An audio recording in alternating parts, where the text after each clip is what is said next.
With that, I would like to introduce Dr. Leah Dorman. She is a veterinarian who was hired by Phibro Animal Health Corporation as part of the company's commitment to encourage and support open dialogue about producing safe food, promoting animal health, and balancing the needs of people, animals, and the planet. Her career path, however, began with a mission trip to Haiti as a teenager.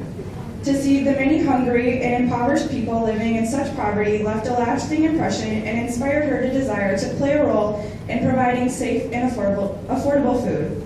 She is a member of the American Veterinary Medical Association, U.S. Animal Health Association, and the the National Institute for Animal Agriculture. As the Assistant State Veterinarian for the Ohio Department of Agriculture, she was commissioned by the Food and Drug Administration to conduct on-farm drug tissue residue investigations. As a foreign animal disease diagnostician, she receives specialized training in biosecurity and recognition of diseases that are not established in the U.S. Dr. Dorman lives on a family farm in Ohio with her husband Brad and their 3 daughters, and you can find her on Facebook and Twitter as Ask Dr. Dorman. So help me give a round of applause and introduce Dr. Dorman.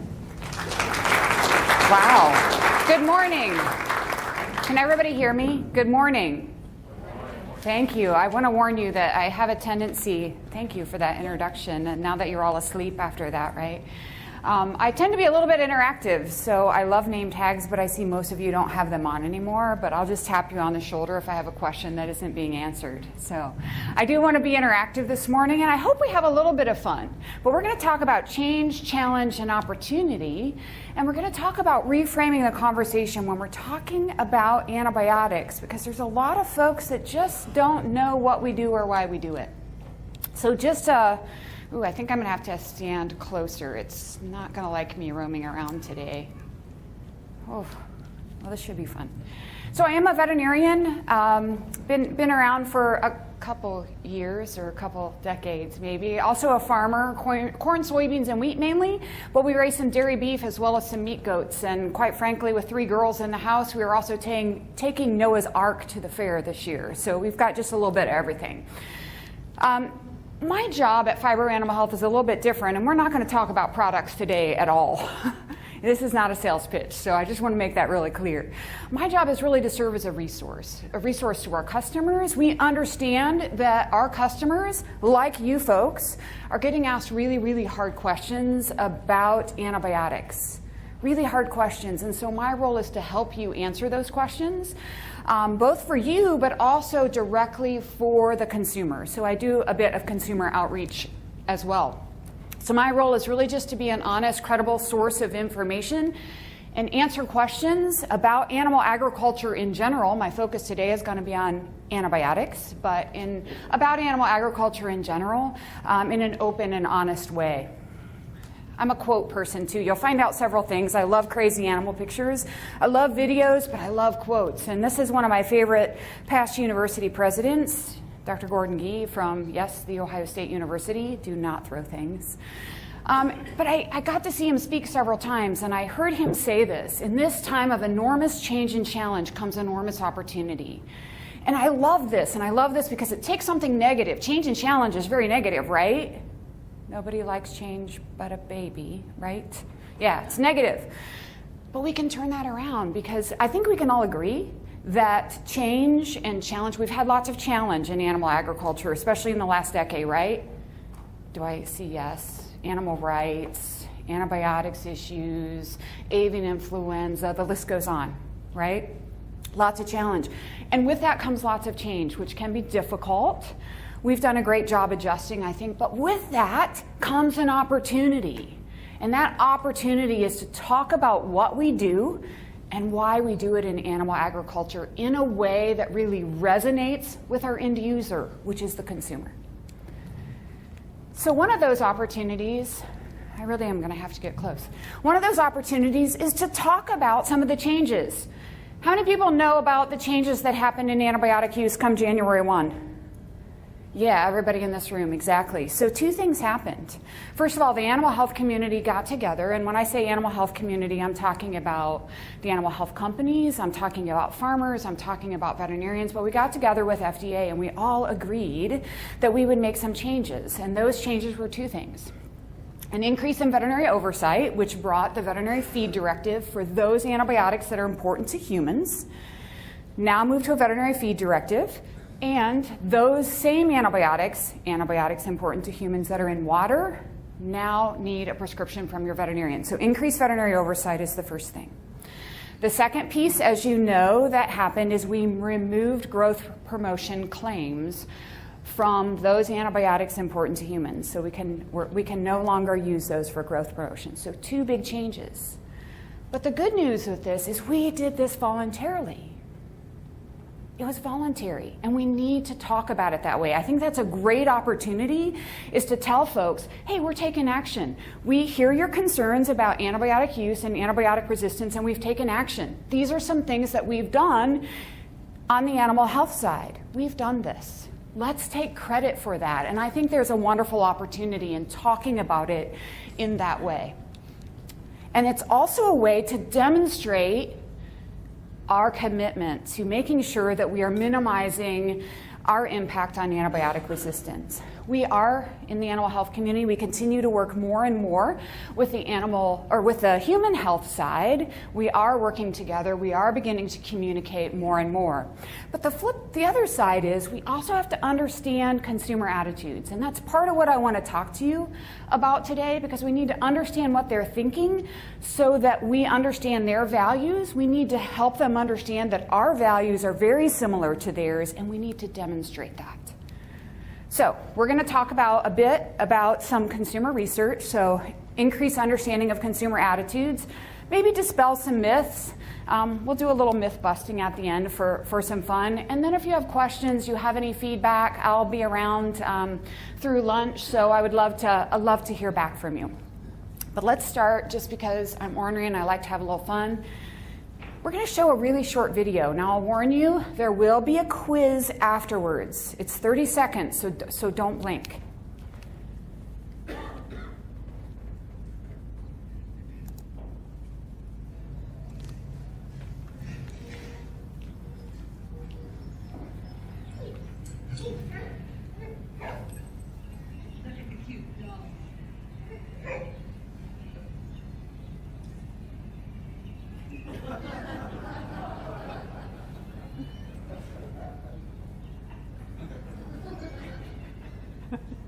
It's my favorite part. He still has brownie in his teeth. So what happened? Somebody talk to me. I'm coming out here. What happened? This is not... What? Didn't get the full story.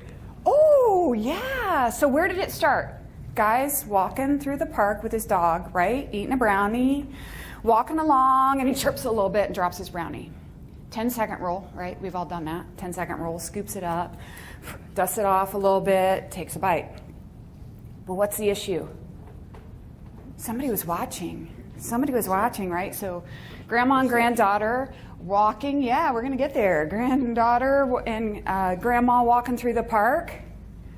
They only saw a fraction of the whole piece, and they rushed to judgment. And what was their rush to judgment? I'm going to make somebody say it this morning.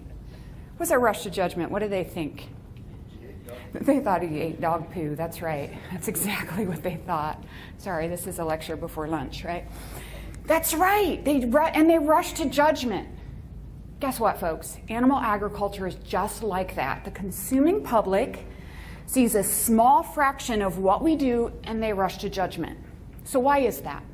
Why do they rush to judgment? Talk to me. They're misinformed. Okay, they're misinformed. Why are they misinformed? Press. Oh, the media, they always get it right. Not right. Okay, so the media is not necessarily giving them the full story. Why else are they maybe misinformed? It's easy for them. It's easy for them? What do you mean? To look at the short version and make a determination. Okay, so it's easy for them to look at the short version and make a determination. I'll probably take that a little step further, and I think people like like to hear the negative stories. So that's my step further. I think people like the negative stories. Let's face it, a farmer took care of his turkeys today does not make the front page of the New York Times, but a farmer does something bad, and it's probably going to be in there somewhere. More work for them to look deeper. It is more work to look deeper, absolutely. So why else?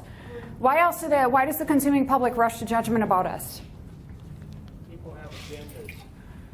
People have agendas, no doubt. There's a lot of activists out there.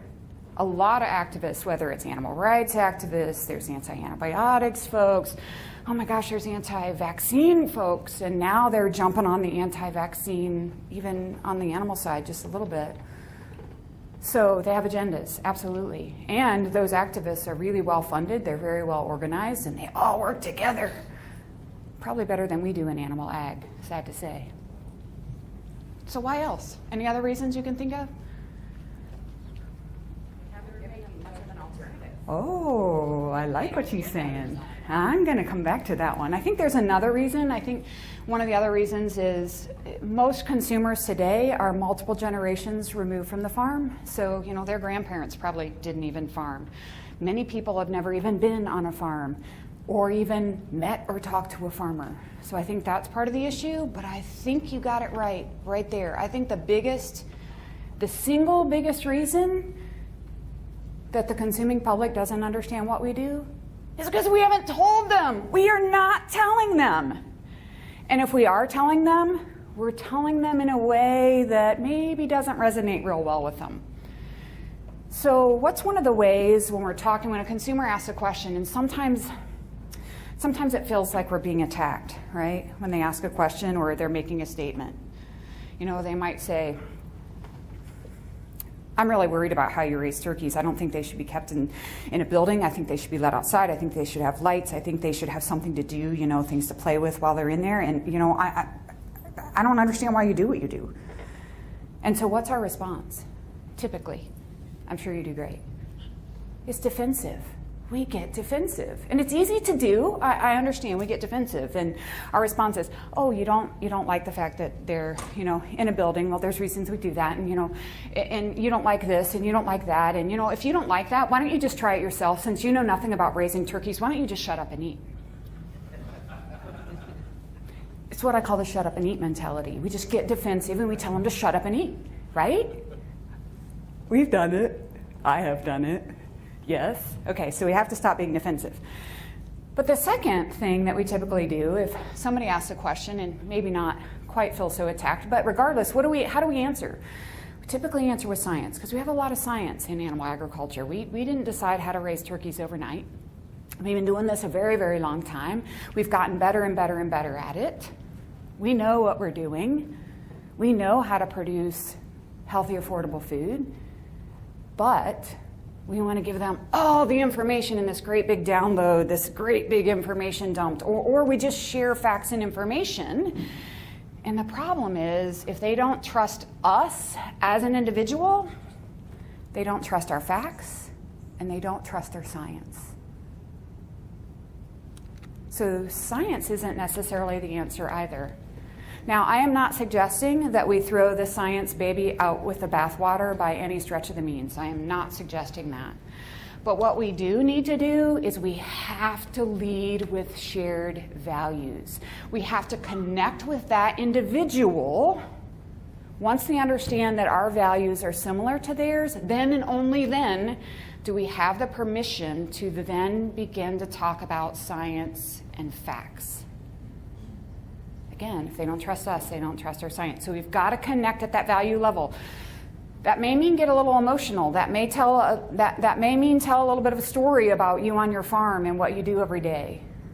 We have that ability. What's one of the really good things, and I've learned from the animal rights folks, what's one of the really good things that they do in their tactics? What do they use? Oh, emotion.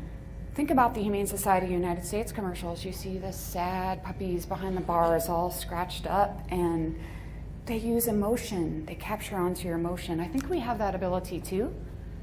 We just need to utilize it. We just need to harness that and capture it. So we've got to connect with those values. So we know that science is not what we lead with. We can back up what we're saying with science, but we can't lead with science. Sorry. And we also need to have a much broader discussion. And we're going to talk about this a little bit more. We need to talk about, and again, we're focusing on antibiotics today, but it really works for other issues, whether it's animal care, whether it's use of genetically modified or genetically engineered grains in our feeds. I mean, there's all sorts of issues that these same concepts can be applied to, but we need to have a broader discussion about societal benefits. How does this benefit the animal? How does it benefit humans? And how does it benefit the environment? And so that's what we'll really focus on today. And then ultimately, back to what I was saying before, we need to demonstrate that we share the same values as the consuming public.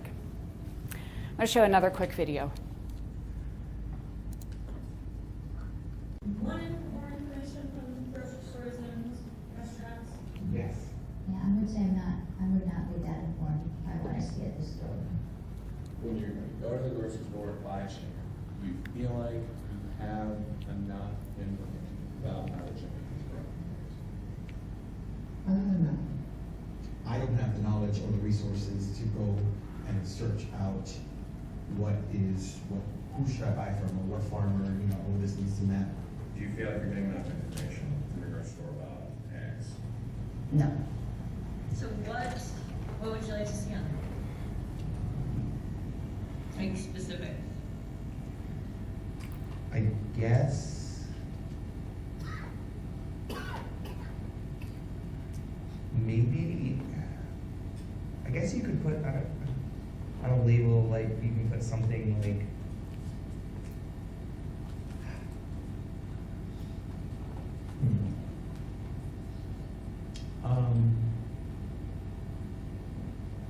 So what information do you want? Sensing a trend here?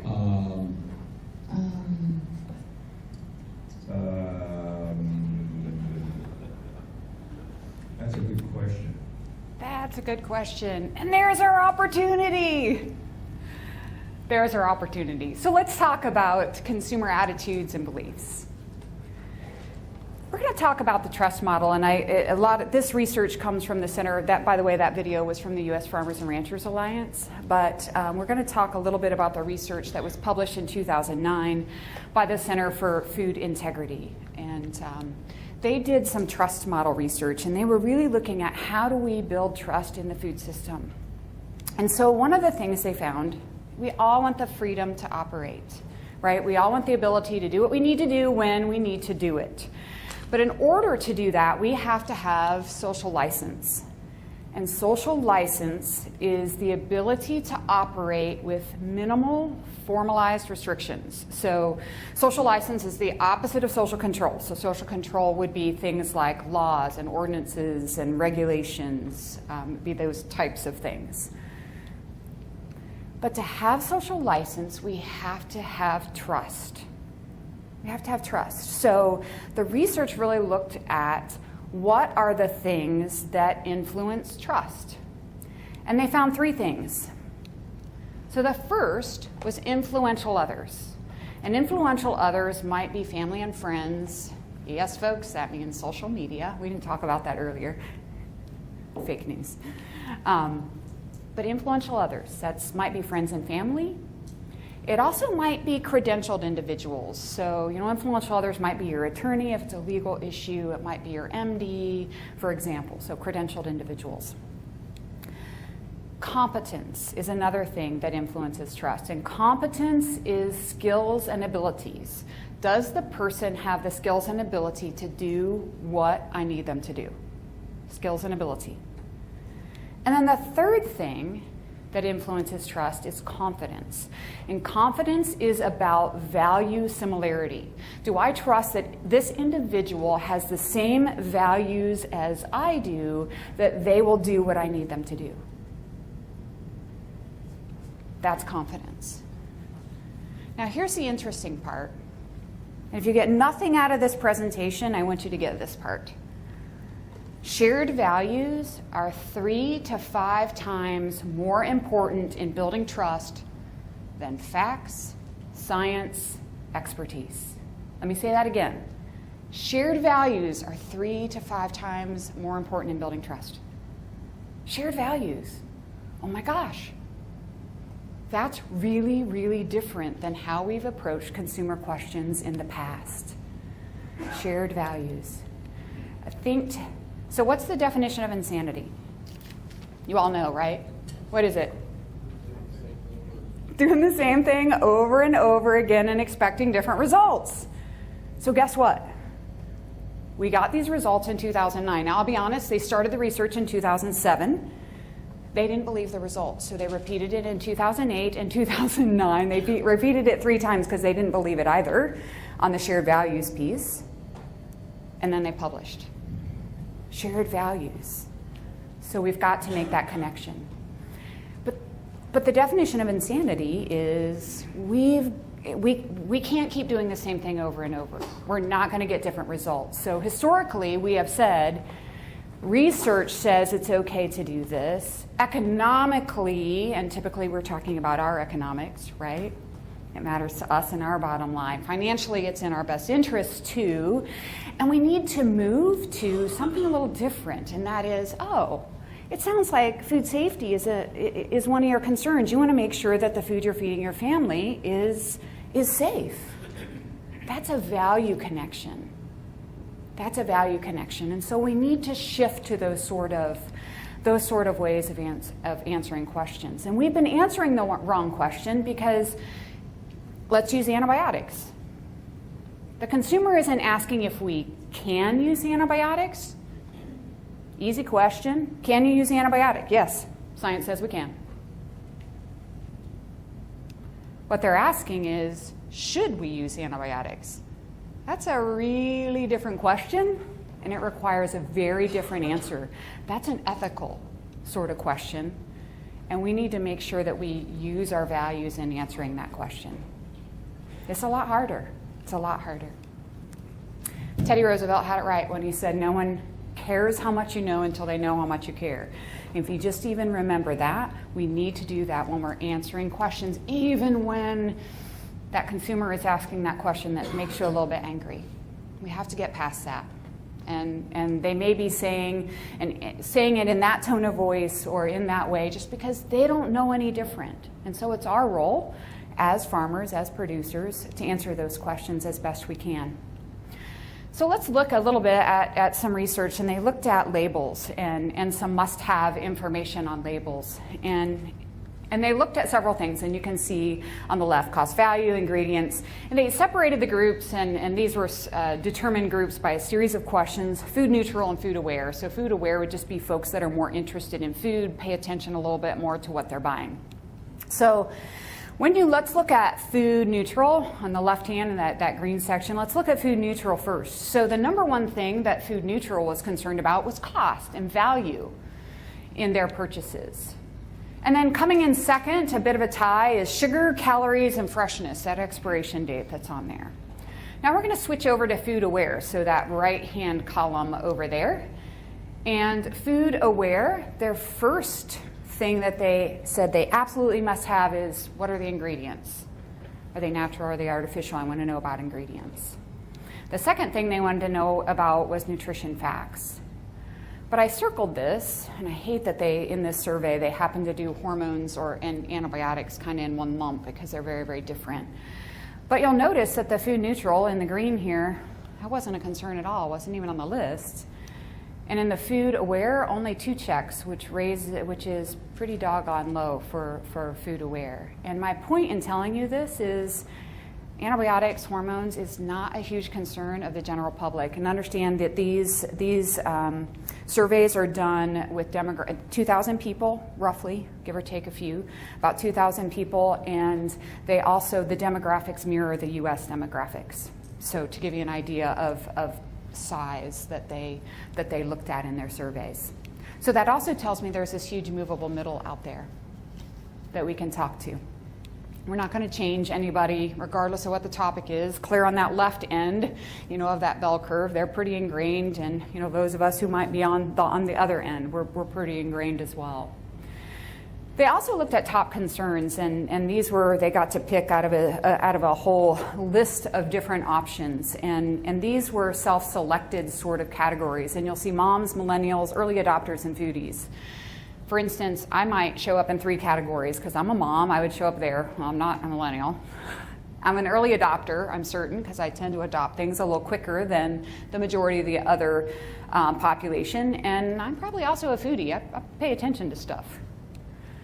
But if you look at those sort of issues, and you can see rising healthcare costs, U.S. economy, rising cost of food, keeping healthy food affordable, and rising energy costs. So you'll see food ends up there actually twice.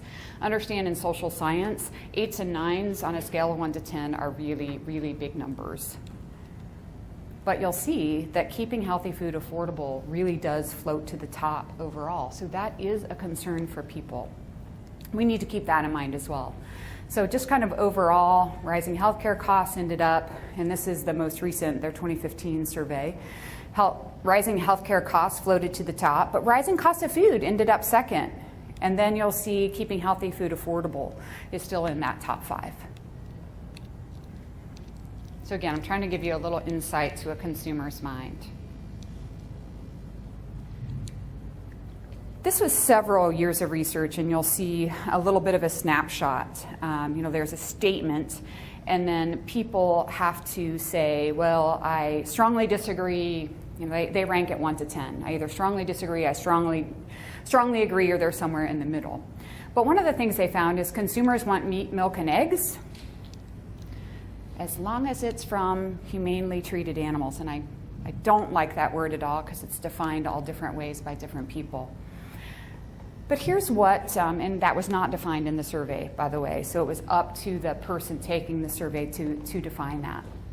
So here's one of the statements, and they have multiple years of watching this graph change, and we just took a look at the last couple years. So here's the statement: if farm animals are treated decently and humanely, I have no problem consuming meat, milk, and eggs. So they had to answer strongly disagree over here, or strongly agree over here on the right. So you had 60% in 2015 strongly agree with that. They're good with that. 35% are kind of in the middle, middle of the road, and then 6% said no, they would not eat meat, milk, or eggs. And that makes sense, because I keep hearing that our vegetarian/vegan population out there is about 4 or 5%. So this really does line up with that. But then the next statement I find interesting. Are farm animals treated humanely?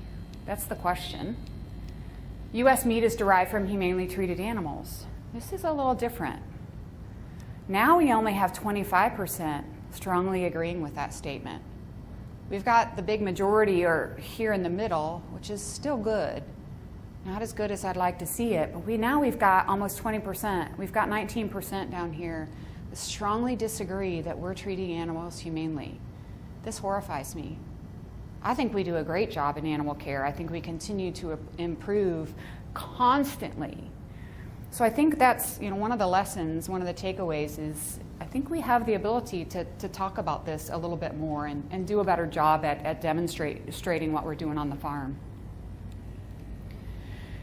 And then let's take it a step further. I would support a law in my state to ensure the humane treatment of farm animals. Whoa, now we've got 53% strongly agreeing with that. We've got 40% in the middle and only 7%. So what this tells me is we have lost trust, folks. We have lost trust. We have moved from social license to social control. So we've got to work on that. I think we're coming a long way. We've got to work on that. So why the concern about antibiotics? I talked a little bit about antibiotics, and I've talked a little bit about animal care in these surveys. I think there's several things to keep in mind. First of all, antibiotic resistance is real. It's a real threat. It's a public health threat. It's also even a threat to our animals. It's real, folks. It's also related to meat. It's related to food. And as we know, food is very personal. We feed it to our families. We have parties usually around food. I know that's how it is at my house. It's related to meat, it's related to food. And there is confusion, we'll talk about this a little more. Well, there's confusion between antibiotic resistance and antibiotic residue. We'll come back to that. It's also, antibiotic resistance is a very complex subject. I had a college professor speaking to a crowd. I heard him say, if you think you understand antibiotic resistance, somebody didn't explain it to you properly. It is extraordinarily complicated. Consumers also rely on those antibiotics, just as we all do, in order to treat their kids when they have a bacterial infection. So they're scared that they won't work when they need them. And I think another reason is most consumers don't know how we're using antibiotics or why we're using antibiotics in animal agriculture. And there is a direct link between animal well-being and antibiotic use. When that animal is sick with a bacterial infection, one of the things we should do is treat them. That's the ethical thing to do. And they don't always put those two things together. So let's talk about antibiotic use and benefits. And I talked a little bit about societal benefits. So we're going to frame antibiotic use in terms of what is the benefit to the animal, what is the benefit to people, and what is the benefit to the environment. And I think we can do this best through a really short video. Oops, and it went away.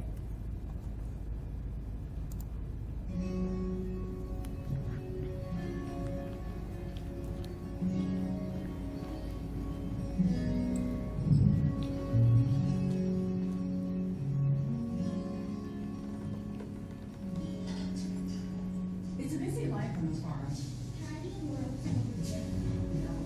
With our kids' activities, caring for our livestock, and making sure my family gets safe, wholesome food. It's a challenge some days. But as consumers, that's what we all want and deserve.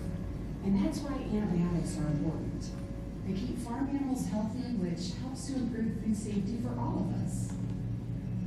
I know there are questions about how antibiotics are used on the farm. It's simple, really.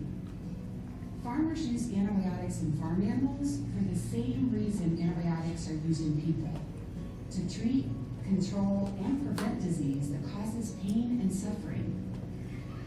Antibiotics are given in a number of ways. For example, in water and feed, in pill form, and by injection. Sometimes we can apply the antibiotics directly to an infection. When an animal is sick with a bacterial infection, it can spread quickly. So we treat the animals that are nearby to keep them healthy too. Treating a sick animal and preventing sickness with the right medicine is absolutely the right thing to do. As a veterinarian, I take an oath to protect animal health and to make sure we all stay healthy too. Antibiotics are one of our most important tools, and they've been used for decades on the farm. Keeping animals healthy has the added benefit of making food more affordable while using fewer natural resources. I'm proud to be a veterinarian, a mom, and a farmer, and I'm proud to be a part of a dedicated community that's committed to keeping animals healthy.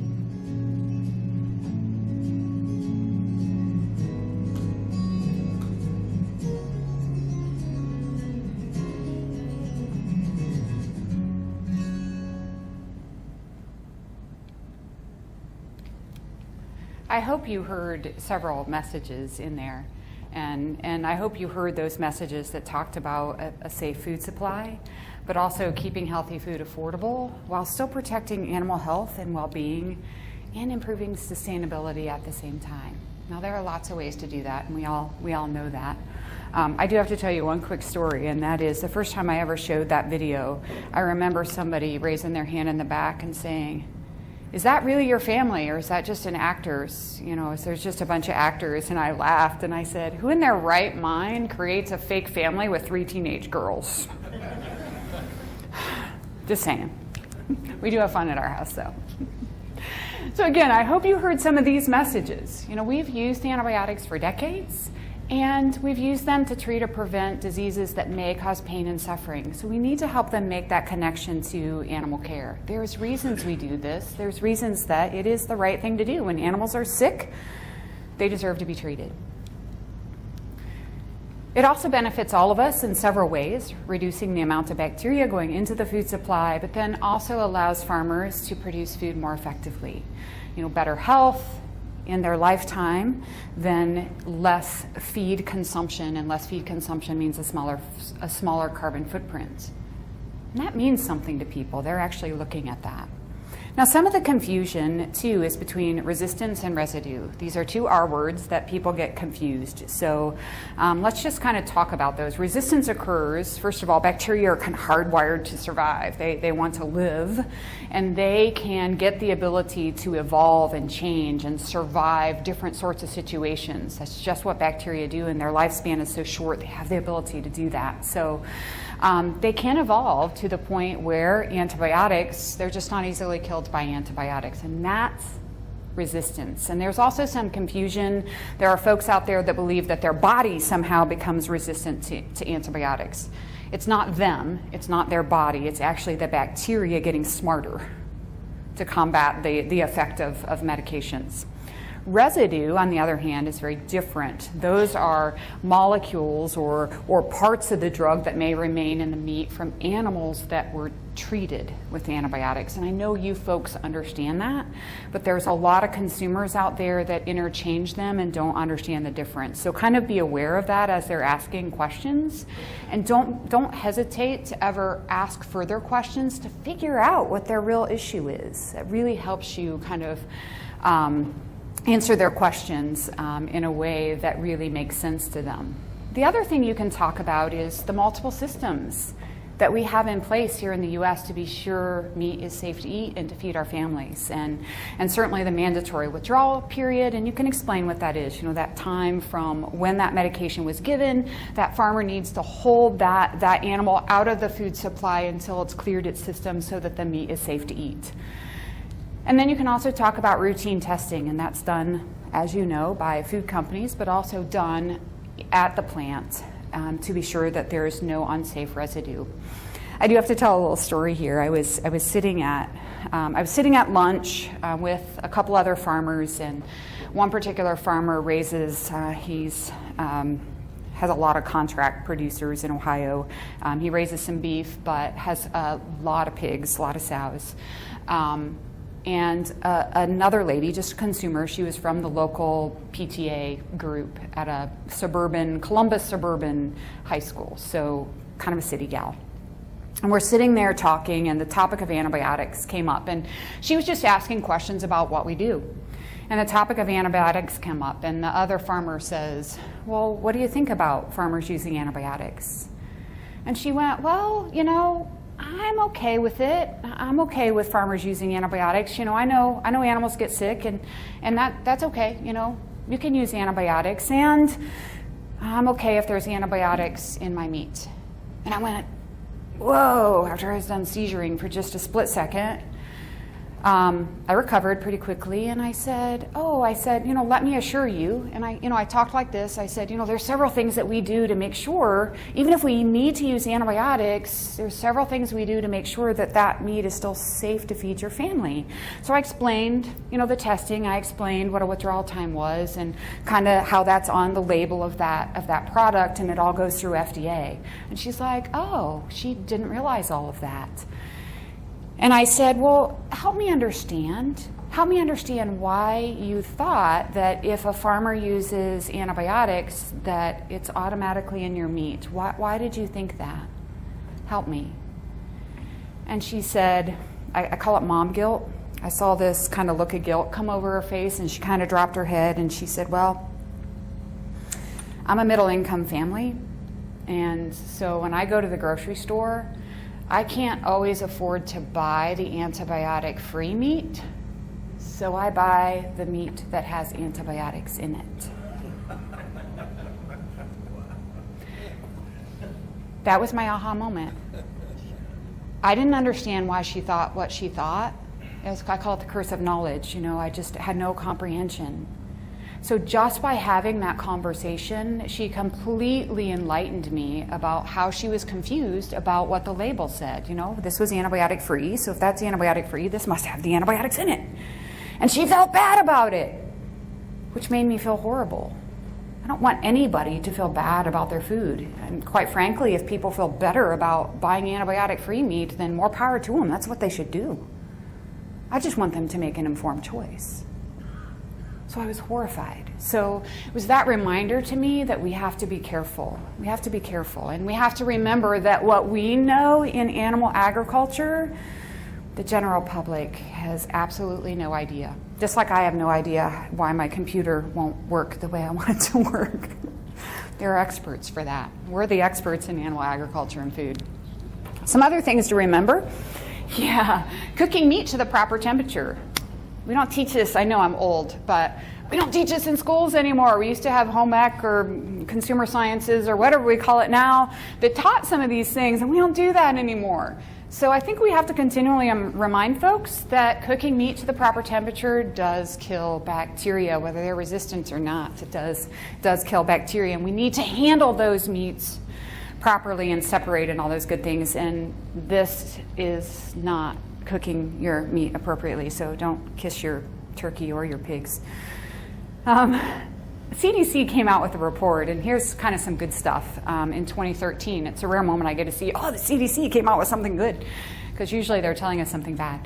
2013, they put out a report, and you can find it online, Antibiotic Resistance Threats in the United States. I'm a bit of a nerd. I always say it's a pretty good read. It's only like 90 pages, and everybody looks at me like, ooh, yeah. It's actually not a bad read, but basically what it did is it looked at what are the most concerning threats on the human health side of antibiotic resistance, bacteria. And so it actually listed the bacteria. And they made a kind of a top tier, and there are 3 in that top tier. And I'm happy to say that in those top tier, those most urgent threats, there is no relation to bacteria of farm animals. Now there's kind of a second tier, so a little less urgent, but still, on that big list of 18, so there's 15 in that second tier. And only 2 out of those were related to farm animals. Now 2 is too many, I agree. I will tell you, and because you'll know these names, I'm betting, and that's Salmonella and Campylobacter. So those were the 2 that they're concerned about. And we have lots of things in place, interventions in the plant, on farm type of things to try and decrease that. I agree, we want less and less of these bacteria in our plants, and we certainly want less of it in our food, and we are constantly working to improve on that. But the good news is, 2 of 18, that's actually good news. We're doing a pretty good job. Now, we know that there's scientific acknowledgement that the use of antibiotics in people drives antibiotic resistance in people, just like antibiotic use in animals has a tendency to select for antibiotic resistance in animals. But none of what I just talked about shirks us from the responsibility to making sure that we're using these antibiotics responsibly. We are using them wisely in what we call antibiotic stewardship. We want to minimize our contribution to antibiotic resistance. And that's what I started with. That's a way to demonstrate that we are making progress. We changed how we do business. And I know that's been hard for many of you. I do understand that. Sanderson Farms, Phil Stair, a friend of mine, I love this quote, so I asked him if I could swipe it. Sanderson Farms is a broiler company. But here's one of his quotes, and I really liked it because I think it sums it up really well. At Sanderson Farms, we believe we have a moral responsibility. Ooh, that was an ethical statement. We have a responsibility to protect the welfare of our animals. And as veterinarians, we have taken an oath to relieve the suffering of animals, particularly those under our supervision. It's simply the humane thing to do. We have an obligation to our customers. So this is the what is it to people part. We have an obligation to our customers to raise healthy chickens and in turn provide a safe food supply. It's been proven that maintaining chicken flock health is directly related to improved food safety. Healthy animals produce safe food.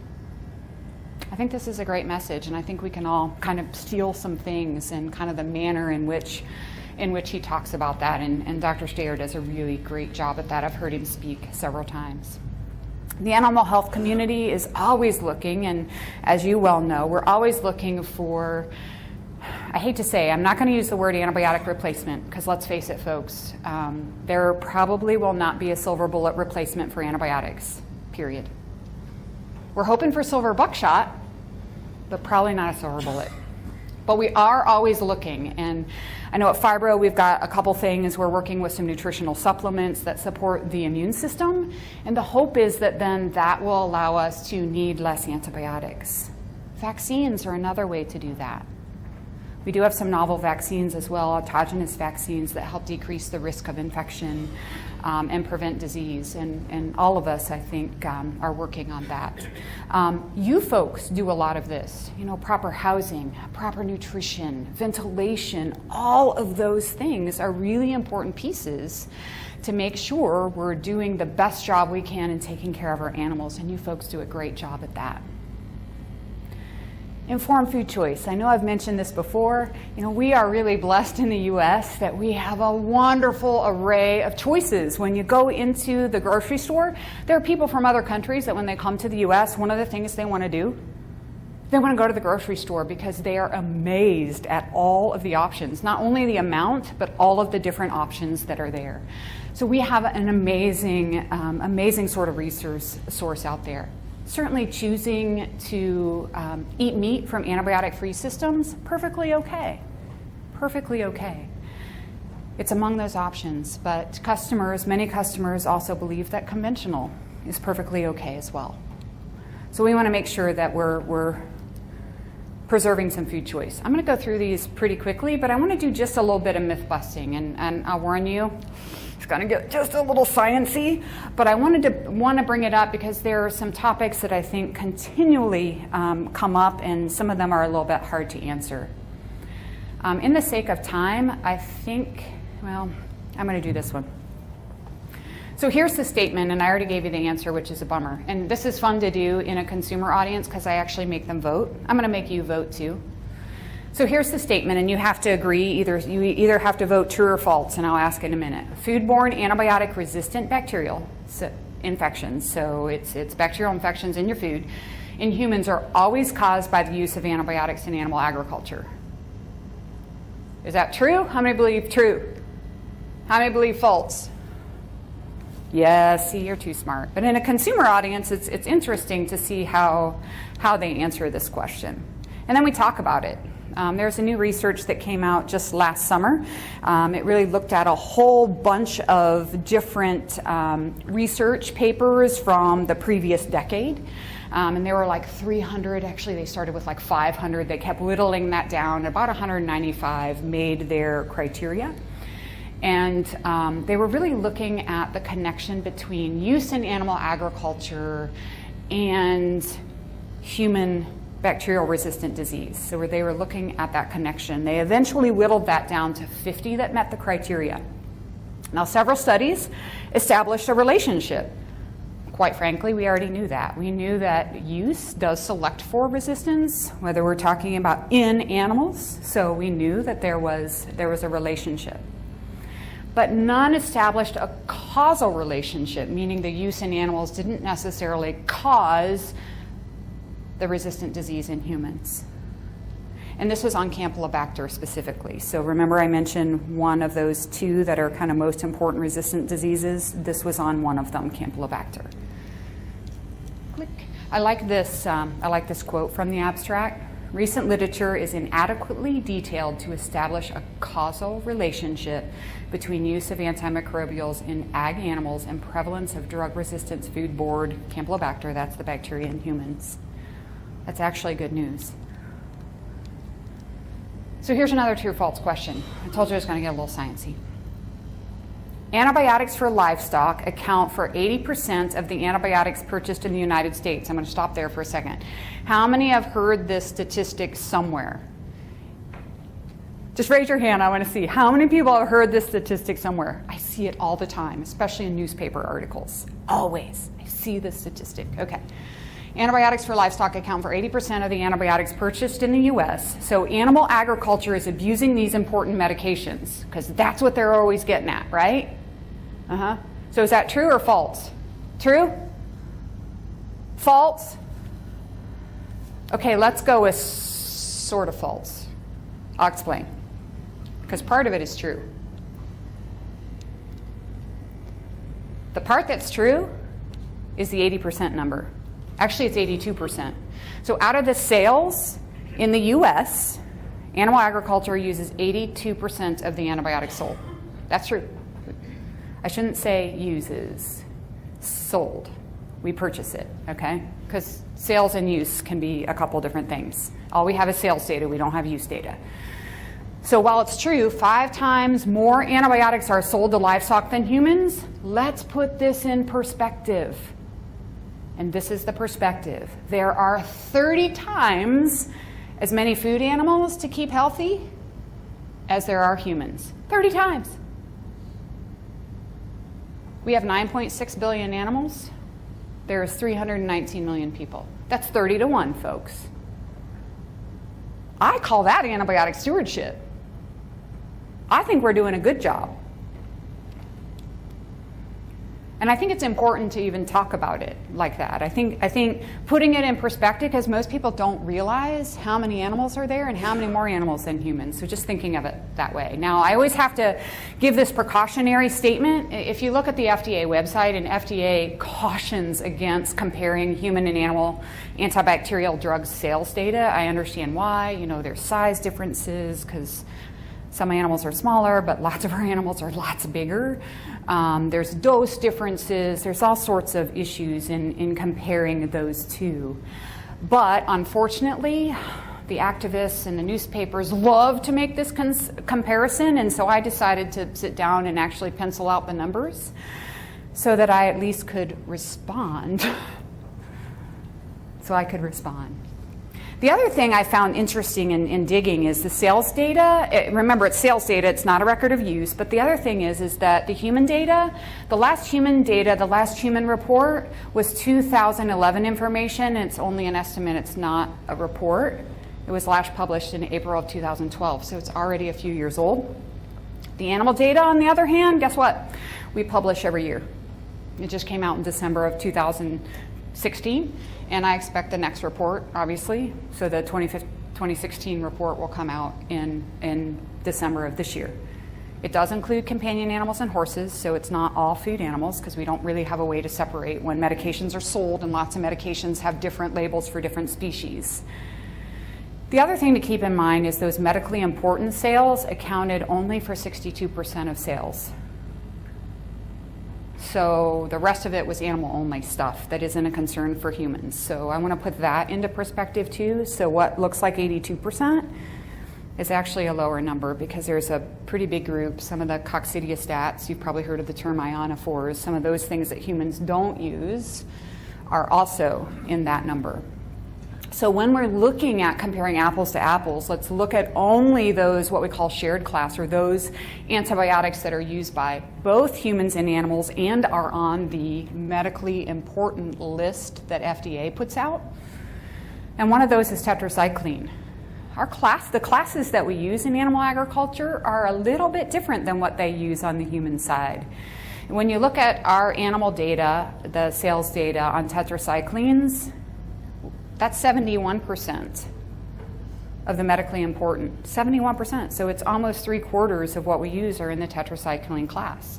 So let's just take a look at what humans are using. It's 3.5%. So out of all the drugs they use, tetracyclines are pretty low on that important list. It's still on the important list, but it's pretty low as far as a percentage. So my point in telling you that is our classes are quite a bit different. I expect that this number, especially the tetracyclines on the animal side, will drop, and I expect it will drop because of the removal of growth promotion, because there was a growth promotion label on tetracyclines. So I do expect that. Not in this report because it'll be 2016 data, but when the December 2018 numbers come out, that'll be 2017 data. So that'll be after the changes. I expect those numbers to look a little bit different as far as sales. And then let's take a look at penicillin, another kind of commonly used medication. And you'll see it's 44% of antibiotics used in humans, so it's a pretty big number. They use a lot of penicillin. Animals, on the other hand, it's 10% of that medically important group of drugs. So I just thought it was interesting to kind of put that number in perspective. Indeed, we do use 82%, or we do purchase 82%, I should say, but That doesn't necessarily mean that we're not doing a good job in using these antibiotics responsibly, and that's really my point here. Because we are using them responsibly. We've got to put these numbers in perspective for people. The animal health community, farmers, veterinarians, were committed to using antibiotics responsibly because, again, we want to minimize any of our impact. So a couple things just to close. I've got some resources for you. A couple things here. I've got some handouts that I think Lynn's going to bring around. Take one if you'd like. Actually, there's two different ones. But we've got some printed materials. We've got some fact sheets. We've got frequently asked questions. You know, we've got the animal health commitment. We have Fibro's commitment to using antibiotics responsibly. And I think these are really helpful when talking to consumers. And if there's something you're interested in, let me know. But I will tell you that most of the information can be found on one of two of our websites. And that's actually the handouts that are coming around. There's two different ones because we have two different websites. The first website is really focused and geared towards consumers, and it's called animalantibiotics.org. It really tells our story of what we do in animal agriculture and how we use these antibiotics responsibly and how we're committed to doing the right thing. It does, both of these have resource libraries. There's even some science on there. You can find my blogs. The video you saw earlier you can find on here, and those are free, available for you to use and download. Explore Animal Health is a little bit different. That's really geared towards the food system. It's geared towards folks like us to help you engage in that conversation. We know it's hard to answer some of these questions that you're being asked, so it's just a resource for you to help do that. And you've got a handout on that one also. The three videos I talked about you can find at both. Animalantibiotics.org is probably the easiest way to find it, but we've got three videos. You saw how antibiotics are used. There's also antibiotic residue and antibiotic resistance. So there's those two R words that consumers get confused. We actually explain in a couple videos. Another good resource, one of my favorite websites to send people to is Best Food Facts, and that is the Center for Food Integrity's website. Another one I will tell you I like is Food Dialogues. I think it's fooddialogues.com, and that's the U.S. Farmers and Ranchers Alliance. So there's several websites out there that are really, really good at answering sort of food questions from consumers. On the CFI, the Best Food Facts website, there is a four-part series on antibiotics that interviews a doctor, it interviews a veterinarian, and then it talks with a registered dietitian. It talks about food labels, but it talks about making sure that people are doing the right thing and protecting themselves and being safe in their kitchen. And I think that's a great message. I'm going to skip that stuff. We did do a blogger tour if you ever have the opportunity to bring people in and have them see your farm. I truly recommend you do that. If there is a way that I can be of further help to you, by all means, don't hesitate to come up to me, talk to me. Is there something missing? Is there a question that hasn't been answered? We are here to help and help answer those questions. You know the summary. That's how you find me. Ask Dr. Dorman at pahc.com. Phone number. You can also find me at the websites. You can email me directly from there. But here's my challenge to you. I have a challenge. I call it the 3 and 30 challenge. So my challenge to you is to have 3 conversations in the next 30 days with people that don't know much about animal agriculture. And all of you are looking at me like, well, I don't know anybody like that. Everybody knows about animal agriculture. I live in a rural community. That is not true. You probably go to church, you probably go to school functions and ball games, and you go all sorts of, in the grocery store line. There are all sorts of folks out there that don't know a farmer, probably never talked to a farmer. Hey, if they're buying turkey in the store, hey, I'm a turkey farmer, thanks for buying my product. A simple line like that really opens up the conversation, allows them to feel comfortable with you, and maybe they'll even ask you a question or two. So my challenge, 3 and 30, have 3 conversations with people who don't know much about animal agriculture in the next 30 days, and have fun with those conversations. Let's give Dr. Dorman a hand. But before you completely disconnect, Dr. Dorman, any quick questions or comments? I think I wore them out. Right. Well, on behalf of the Minnesota Turkey Growers Association, we have a gift card for you. Oh, And thank you. appreciate you taking the time to present Welcome. to us. And you know, I didn't Thanks for have a having problem me. with it, you know, seeing Fibro up there because she, you know, didn't make a big deal out of that. But it was that slide with that Ohio thing. I knew you were going to go there. Look, Yeah, I could have. this one. So you want a suggestion? Drop that one. Okay. You know, so I'm an introvert by, you know, personality type or whatever, and so listening to Dr. Dorman and others type of presentations, what I've realized is that when I'm on a plane, I need to engage people, or when I'm out and about, I need to actively engage people or consciously engage people to have that kind of a conversation, because there are plenty of people out there that you all know that don't have an accurate understanding of what we do and how we do things, and so looking for those opportunities to have that conversation. I'll give you a great line. When you're sitting in that plane seat, just look at your watch and go, oh, if we leave on time, I can get back home in time to do chores with my family. And you say that, and it is amazing the questions that come from the seats around you. Sure. Great.